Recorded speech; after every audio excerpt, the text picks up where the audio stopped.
Hey everybody, this is Alex Merced from alexmerced.com, and what I want to do is talk about why convicts should have the ability to vote. It just comes down to a very simple notion. Politics will always favor those who can and do vote at the expense of those who can't and won't vote. Because at the end of the day, politicians, people running for office, all they care about is winning an election. So the only people they're listening to, the only people they're catering to are those who can and do vote. So even those who are eligible to vote but don't, such as younger people, they are oftentimes tossed to the side at the favor of those who do.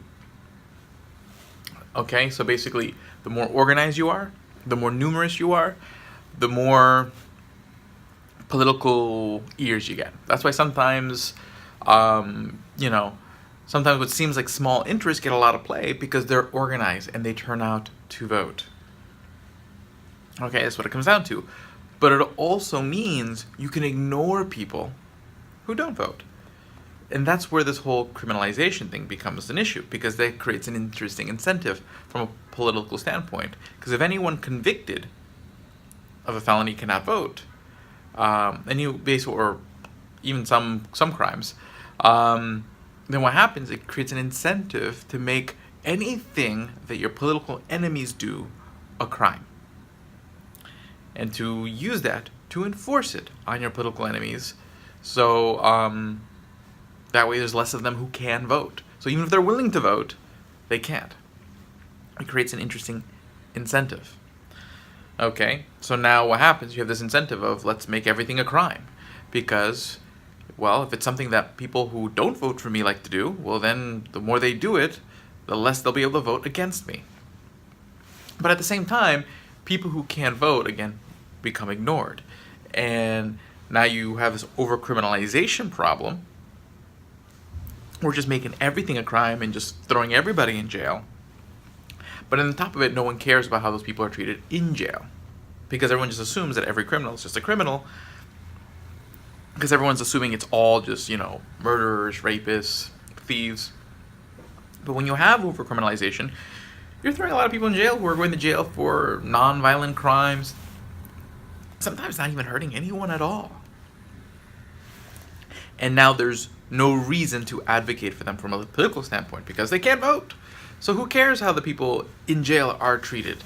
I mean, I care because I care about people, but the political incentives aren't there. I mean, at the end of the day, if no politician necessarily want to be that person who's soft on crime, so then they always can score political points by basically treating those in the system as basically punching bags, whether them being in the system is warranted or not.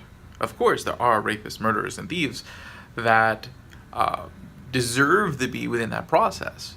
But again, you don't necessarily want your process of carrying out justice with those who do need justice carried out to trample on the rights and basically have all sorts of collateral damage in people. When you over-criminalize people, you put them in the system, and they suffer all sorts of treatments. And one of the easiest ways you can fix this is just by turning the clock on over-criminalization, by doing things like ending the drug war, but also not trying to make everything a crime.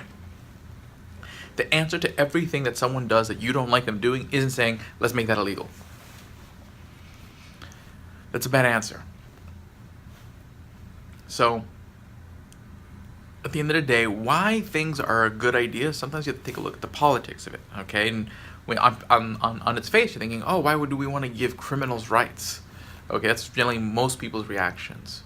But at the same time, more so, it's about aligning political incentives that'll protect your rights in the future. So that way something you like to do doesn't become a crime. So that way you don't get locked in jail because of something you were doing that didn't hurt anybody.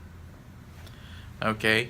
You have to think about the bigger picture and the incentives things create. So that's what I want to say. I'll see you guys later. Have a great day and enjoy.